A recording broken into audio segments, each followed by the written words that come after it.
Minha amiga Tati Mantovani, por falar em diversão, ontem, deixa eu ver quem se divertiu.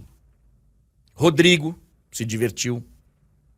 Brahim Dias se divertiu. E acho que, mesmo tendo sido uma vitória magra no placar, né, 2-1 é uma vantagem mínima, o Real Madrid vai ter a vantagem de jogar pelo empate no jogo da volta. Vai poder empatar o jogo no Metropolitano. Vimos apenas o primeiro dia de desfiles. Ainda falta o segundo, se bem que agora são 3 no Rio, né? Enfim. Mas teremos na semana que vem, quarta-feira, exclusivo na Max, apenas o segundo capítulo dessa história que vai ser o decisivo. Então, assim, para um primeiro ato, foi um jogo bem bacana, bem legal, e com esses dois destaques aí. Eu acho que eu esqueci, talvez, do grande protagonista, porque ele não marcou gol, mas o que ele jogou de bola de novo, o que o tal do Valverde joga bola. Então, assim, esses 3 foram grandes destaques, né, ô Tati Mantovani? Bom dia, querida. Bom dia, André. Chuvosa Madrid aqui. Tô até com o guarda-chuva me tapando e tapando também o celular para não molhar. Chove e para. Mas a verdade é que o Real Madrid sai com essa vantagem que, assim, da última vez que o Real Madrid saiu com uma vantagem do Bernabéu, encarando o Atlético de Madrid em uma eliminatória de Champions, foi uma vantagem muito mais ampla e o Real quase se complica no jogo de volta, né? Dessa vez é apenas um gol.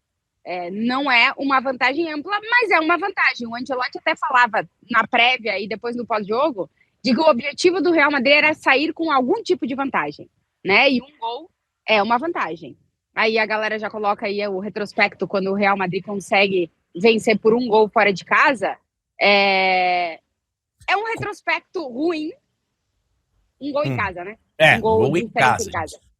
É um retrospecto ruim, porque só da última vez que conseguiu classificação contra o Bayern de Munique. E também tem o ponto do Atlético de Madrid, né? Que conseguiu avançar em 11 das 17 eliminatórias que perdeu somente por um gol o primeiro jogo fora de casa, né? Então, se a gente for olhar por estatísticas, a vantagem do Real Madrid ela é uma vantagem positiva e é melhor ir com uma vitória do que com um empate. Mas a verdade é que não é uma vantagem expressiva, né? O Real Madrid vai ter que fazer muito bom jogo no Metropolitano para eliminar um Atlético de Madrid que conseguiu, em determinados momentos, ser melhor do que o Real Madrid na partida, mas não conseguiu ser tão efetivo de cara ao gol, que era uma característica desse Atlético de Madrid do Simeone nos últimos jogos, né, André? E como tu dizia, assim, a imprensa daqui destaca principalmente os nomes de Rodrigo e Brahim, que no setor ofensivo, em uma noite na qual nem Mbappé nem Vinícius Júnior estiveram acertados, o Brahim, que tinha tarefa super complicada de substituir o Bellingham nesse jogo, que vai estar à disposição para o jogo de volta, o que é um retorno muito importante para o Real Madrid, o Jude Bellingham. O Brahim conseguiu responder, e o Rodrigo, que tem se destacado nos últimos jogos de Liga dos Campeões com o Real Madrid, dessa vez conseguiu marcar o gol e sair com o prêmio de melhor em campo, algo que ele tinha dificuldade nos últimos jogos. Ele fazia boas partidas e o prêmio nunca ficava para ele. Dessa vez ficou para ele, o Rodrigo, que chegou aos 25 gols na história da Champions. E dos jogadores que estão atualmente disputando a Liga dos Campeões, o Vinícius e o Rodrigo são os brasileiros com mais gols, né, André? Porque quem está na frente aí na artilharia brasileira já não joga mais a Liga dos Campeões, ó, o pessoal está colocando por aí.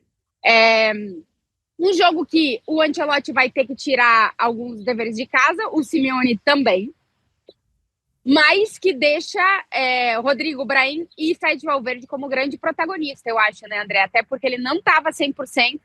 O Rodrigo até falou na zona mista, olha, se ele não tá 100% e faz o jogo que ele fez, imagina quando ele tiver 100%, né? Cara, assim, ó, sobre o Rodrigo, a gente já falou sobre isso algumas vezes aqui, e depois com o tempo a gente vai falar mais, porque o tema, ele é recorrente. O Rodrigo, talvez a personalidade dele, talvez o fato de estar numa equipe em que quem aparece na parte frontal do pôster são outros, mais midiáticos e tal, ele acaba ficando meio que não escondido, mas ele entra como um candidato ao Oscar de ator coadjuvante. e não principal. E já passou da hora de ele entrar nessa concorrência de ator principal. Já passou da hora. Porque ele resolve, ele tem um negócio com essa competição, com a Champions, ele joga muita bola, ele talvez, como disse o Bellingham, seja o mais talentoso no geral de todos eles. E ele realmente, cara, é diferenciado. É diferenciado. Se a gente conseguir trazer esse Rodrigo aí para a seleção brasileira, o Vini do Real Madrid nos seus grandes momentos para a seleção brasileira, o Rafinha do Barcelona para a seleção brasileira, o Neymar que a gente já viu um dia, se tiver perto do que a gente já viu para a seleção brasileira e outros jogadores, a gente realmente passa a ter chance de ganhar a Copa do Mundo. Mas ele tá muito próximo, o Rodrigo, de dar esse salto e realmente virar protagonista pro mundo inteiro. Pra todo mundo entender o quanto que esse cara joga de bola. Ele joga muito. E o golaço, ele fez um golaço. O passe do Valverde também. Muito Toni Kroos esse passe do Valverde, hein, André? Me lembrou muitos passes do Toni Kroos já, entendendo a movimentação. O Rodrigo até fala, o Valverde, a gente treina muito isso, o Valverde sabia o movimento que eu ia fazer e deu um baita de um passe. O Fred Valverde, ele sempre fala que o Toni Kroos é o grande ídolo dele, né? Ontem ele deu um passe a la Kroos. Ô, Tati, mas eu queria falar do Brahim, porque assim, esperar uma grande atuação do Rodrigo, a gente já tava meio que esperando. Esperar uma grande atuação do Valverde, a gente também já tava esperando, apesar dele não estar 100%, dele ter, de repente, encontrado uma nova posição aí. Não sei, cara, se não vale a pena investir nessa posição. Não sei. Tem uma galera aqui que já tá dizendo, André, só pra terminar com o Valverde, que o Valverde é o melhor, é um dos 3 melhores em qualquer posição que ele jogar, né? 3 melhores do mundo em qualquer posição que ele jogar. Pois é. E, enfim, na lateral direita, tem muita gente que acha, o lateral, você sai do meio campo de uma função ali que você toca muito na bola e tal, pra ser lateral. Só que o lateral, cara, ele também pega muito na bola e ele passa a fazer um time andar. Não é só o meio-campo que... Porque o meio-campo ele trabalha a bola e tal, não sei o quê. Mas quando o jogador vira pra lateral e vê o lateral passando, é uma outra história. Que ele vê que o lateral vem e cobre, é uma outra pegada. Então, assim... Mas isso a gente já esperava. Grandes atuações do Valverde, do Rodrigo. O que eu não esperava era uma baita atuação nível Bellingham do Brahim. Por quê? Bom, primeiro que o Bellingham é o Bellingham, o Brahim é o Brahim. Ok. Mas na função e no tanto que o Bellingham se doa para o time e corre e vem recompor e tudo que ele faz em campo, eu, de início, tinha questionamentos se o Brahim seria capaz de fazer. Inclusive, não sei se tivesse um lateral direito numa boa fase, não sei se o Valverde não seria o cara do meio e tal. Mas o fato... Não seria. No Bellingham, não. Então, ou outro, enfim. Mas o fato é que o Ancelotti deu ao Brahim a oportunidade e o Brahim, cara, fez uma partida fantástica. Inclusive com o gol da vitória. Jogou muita bola, né, Tati? Jogou.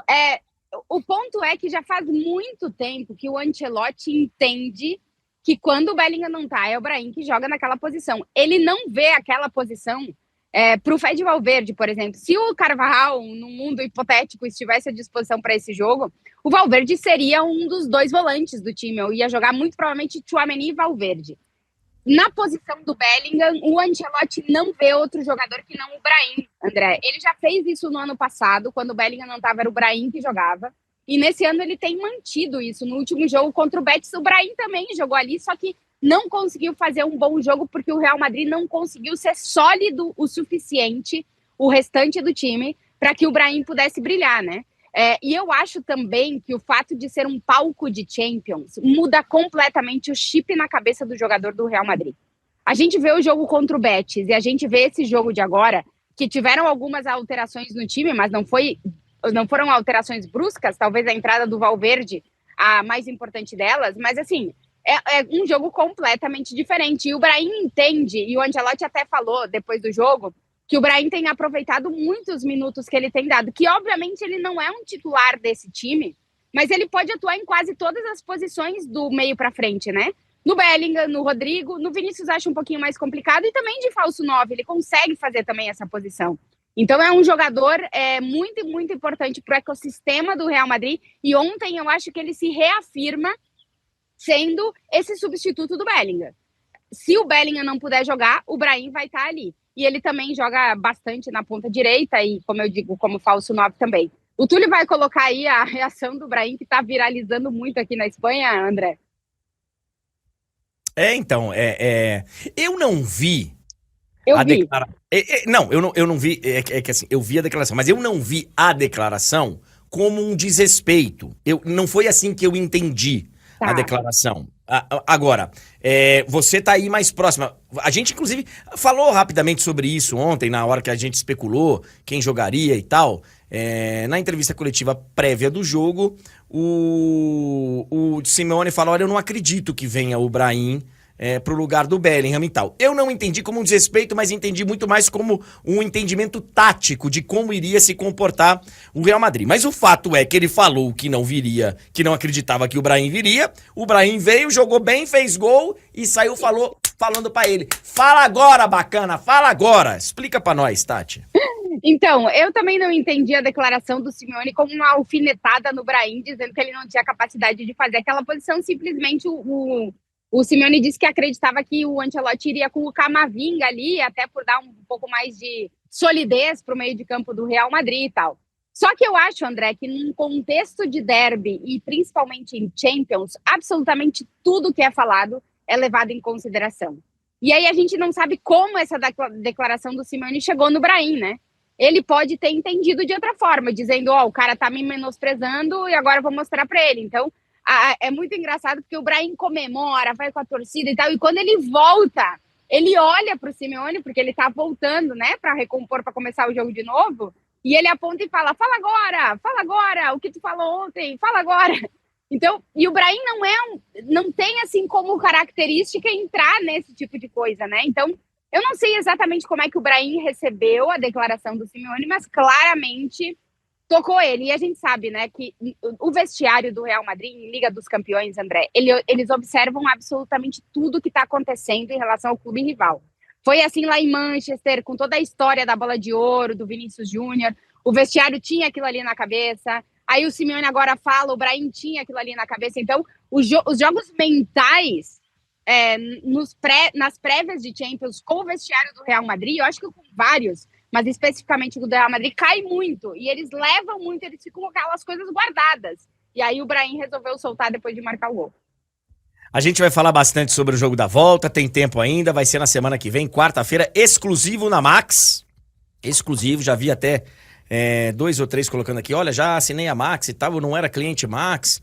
Tá perdendo se você não é cliente Max, porque temos grandes séries, filmes e, claro, o melhor da Champions, todos os jogos da Champions. Então, quarta-feira que vem, esse jogo exclusivo da Max.